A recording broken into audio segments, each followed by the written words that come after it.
In the 1976 film Taxi Driver, we have the story of Travis Bickle, an ordinary man who works as a taxi driver, earns his money, travels all over New York City, meets dozens of new people every day, but at the same time could not be more distant from the rest of the society around him. At one point in the film, he decides to pursue a woman. But precisely because of his lack of socialization, he has absolutely no social skills for it, and the film ends up creating a tension that makes you fear for the woman Travis is pursuing. But then there is a redemption. Travis saves a girl from a horrible situation. He shoots a thug and is socially decorated. The man who was ignored and forgotten by everyone else is now at the spotlight of all the newspapers. The reason I'm talking about this movie is very simple. Travis in many ways strongly reminds me of a type of man who exists, especially here on the internet.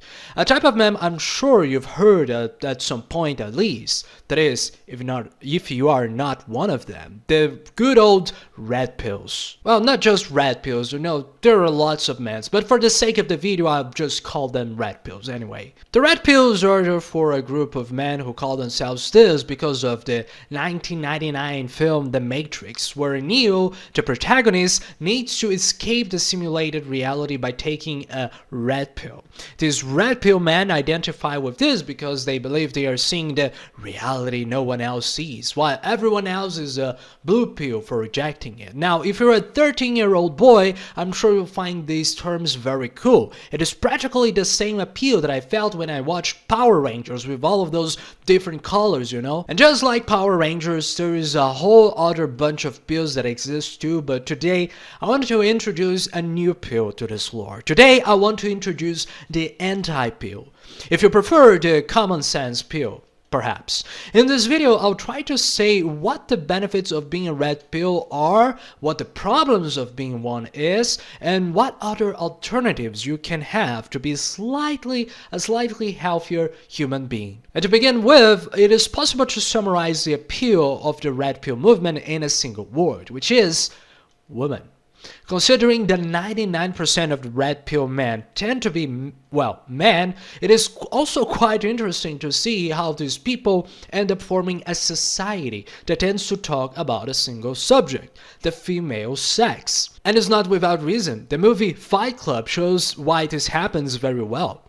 And as I've said in my video about feminism, women tend to be much more social than men, and this ends up bringing up several benefits. But what happens when there are many men who are not only like Travis Bickle from Taxi Driver, but also like Ryan Gosling in 90% of his movies, like Literally Me guy. Men who are rejected, who are forgotten by society, and end up having no place, no space, or even the skills to talk about their problems. Considering that women tend to be diagnosed twice as often as men for things like anxiety and depression, a bias ends up happening. Because most of our measurements or tests and research on depression, for example, do not talk about men's depression, but rather women's depression. And consequently, the treatment also tends to be based on female depression. Most of our measurements or tests and research on depression do not talk about men's depression, but rather women's depression. And consequently, the treatment also tends to be based on female depression. Women in several cultures are much more verbal than men, and the more developed the society is, the greater the difference actually is as well. In other words, talking about Travis at the beginning of the video was not by chance. He is the embodiment of a type of man who exists. Well, not only red pills again, but a type of man that almost no one talks about, including, himself. And just like in Fight Club, many men like Travis end up finding little space or to have socialization. They saw this socialization or to talk about the things they so desperately need in society. This is why they use 4chan sometimes, or even worse, Reddit. After all, despite their stoic, non-reactive, and unemotional image, these men are still men, and men are people, believe it or not. And this is just like Travis once again. They also have desires. They have wants, whether it is to have a girlfriend, to find love, to have a good job, to be a useful person, or even to be recognized for their efforts and to be recognized by their society, the people around them. And if I've learned one thing in my time in college and my time studying social groups, it is this: problems and difficulties bring people together. So when these men end up trying, even just once, to talk to women and end up being rejected because, after all, how could you not be if you only tried once? It can be much easier to turn to this group of people you saw on the internet who try to validate your feelings, like Orion Taraban, and validate your emotions, your sadness for having been rejected, whether you want to admit it or not. Again, also the MGTOW or the Red Pills communities. But returning to the issue of male depression, today it is known that men can demonstrate depression in many different ways. One of these forms would be, for example, through self-destructive behaviors, by drowning themselves in vices like alcohol, drugs, pornography, or even worse, paying for sex. But also things like self-mutilation and even self-extinction, like suicide. There are many ways that men largely deal with depression, and most of them are more physical rather than verbal, like women tend to do. But another thing I also learned in college is this: talking sets people free. And when we have a problem, and think about it, cortisol, which is a stress hormone, increases. But when you talk to someone else, someone you can relate to, oxytocin, which is the socialization hormone, let's say, also increases. And with that, oxytocin tends to decrease cortisol.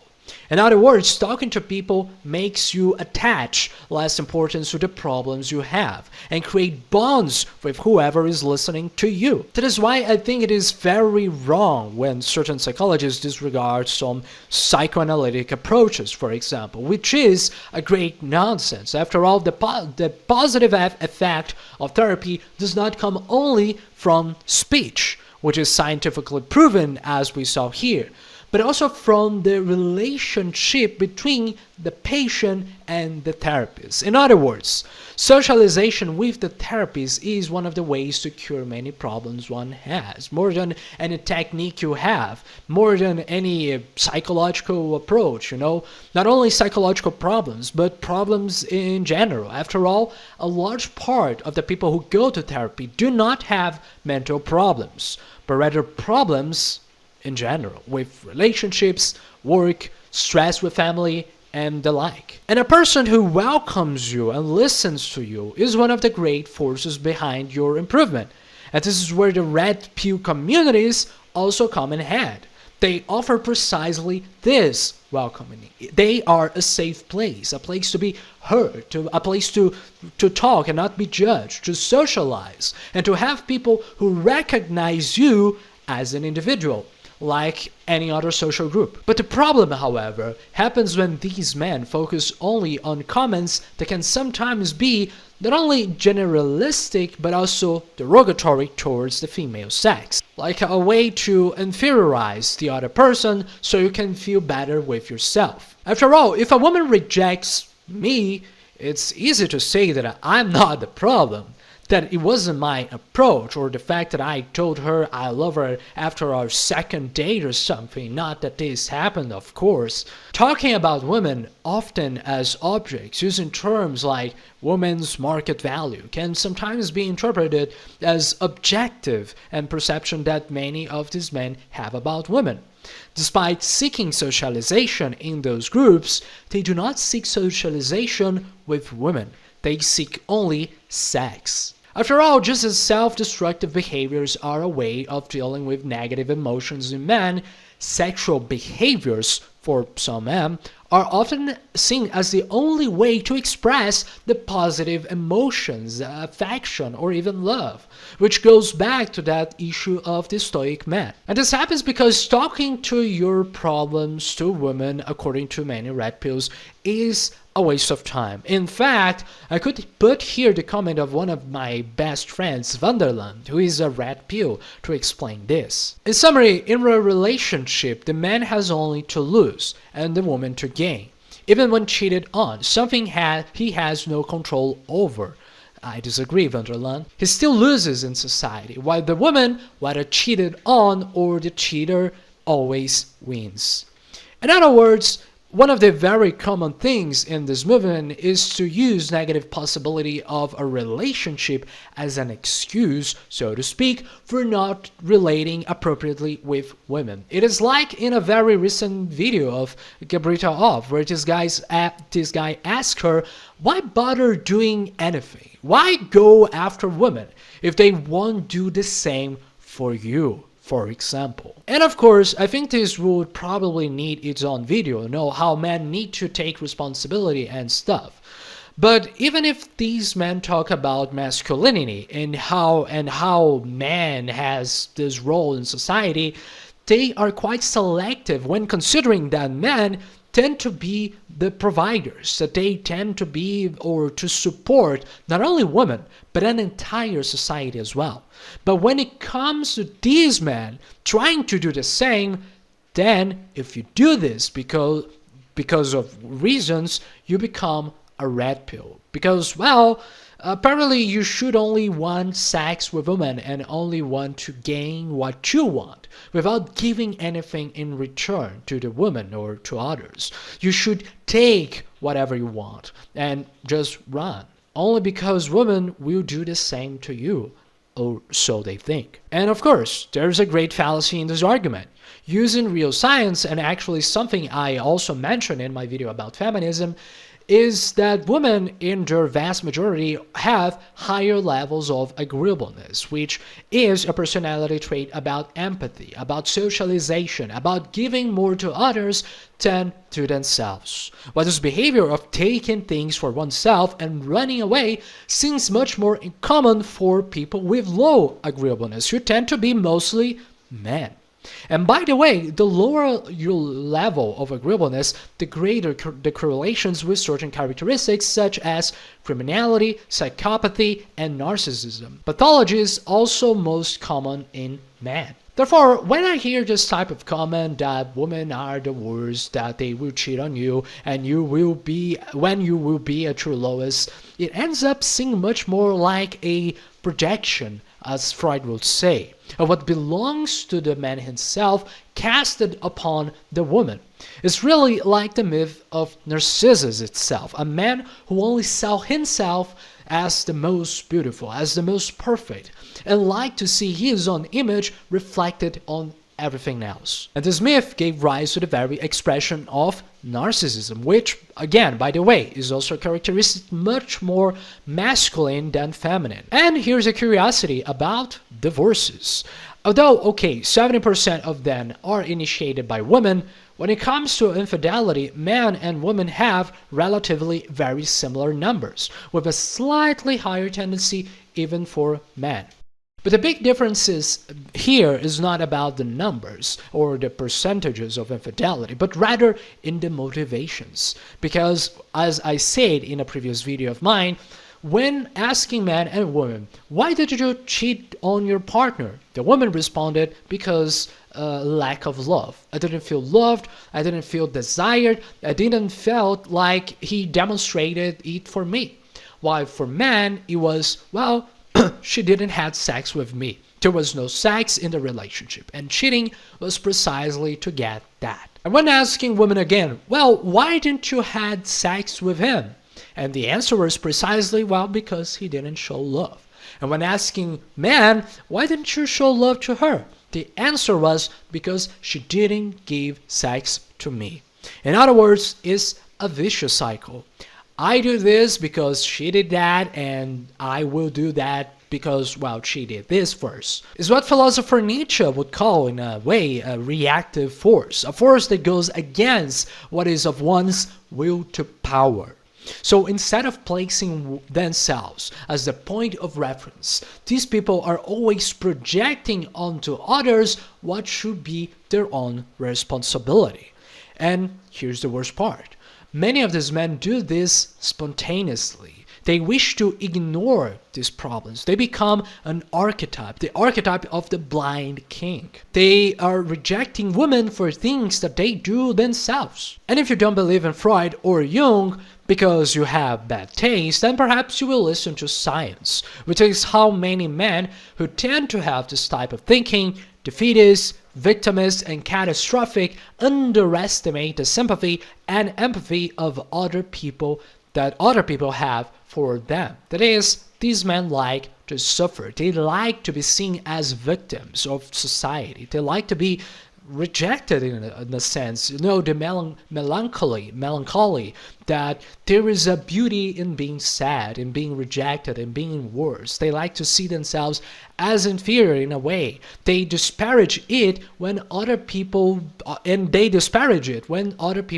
offer some kind of comfort, some kind of help, or just try to be nice to them. It is as if the world were cold and dark, and they like it that way. On the other hand, perhaps it is really a difficulty to think differently. After all, imagine that you have lived the last 20 years of your life thinking in the same way, reflecting on the same ideas without even ever going outside and putting those ideas in practice, seeing different things that contradict your way of thinking. Instead, you just stay in your room and still try to consume the same things all over again to reinforce this type of thought. Now you spend every day of your life watching YouTube videos, reading comments that confirm those distorted views you have created of the world, of women, of society, and worse, of your own person. Above all, do not lie to yourself. The man who lies to himself and listens to his own lie comes to a point that he no longer distinguishes the truth neither in him nor around him. Thus, he loses all respect for himself and for others. Having no respect, he ceases to love. These are the words of Dostoevsky in his book, The Brothers Karamazov. And I particularly think that they are very assertive in describing men who identify with a movement of enlightenment and of seeing reality as it is, but which in the end seems to be just exactly the opposite of that. Men who deny life, men who deny their own desires, men who place themselves in alternative realities, lying and manipulating their thoughts because it is much more comfort. It is much more easier to live in a reality you created in your head with ideas, logic, and reasoning that justify your actions, or in this case, your inactions, and even justify your mistakes, and when you don't get what you desire so much, instead of dealing with reality as it truly is. It is very ironic, isn't it? And before you say, wow, but if I'm a red pill, I don't want women and they are not worth it, then there is a question for you to think about. If you don't want relationships, if you don't think women are worth it, then why the hell spend a whole day talking about them? In Taxi Driver, Travis constantly blames other people for the world's problems. Women, politicians, morally wrong people. The only person who he never receives criticism is himself. He takes a woman to a porn movie theater, and when she wants to leave there, he ends up blaming her. He doesn't say that how the things he was doing was wrong or bad precisely because of his poor judgment or socialization he deprived himself of. He didn't take responsibility. It was all her to blame. He completely ignores his own actions that led her to do that. He takes no empathy or notion of how that made her feel. And at the end of the movie, Travis ends up meeting her again. But being in the same taxi he was driving, he just looks in the mirror, reflecting his own face. And as soon as she talks about how much the ride was, he just ignores her. He doesn't try to connect, he doesn't try to interact, and he just drives away. If we invert the scene, we can bring that question asked by Betsy, the woman, to Travis himself. How much would it cost to him to get the things he desires so much? But what would it cost to break his own ego, to admit his own flaws, and to grow in life?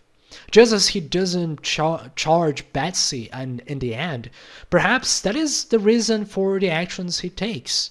Travis himself avoids paying the price for anything in his life. Without admitting that he is insufficient, he never grows. Without admitting that he is wrong, he never learns. Without admitting his own flaws, he never allows himself to correct himself, to relate to other people. He is an absolute.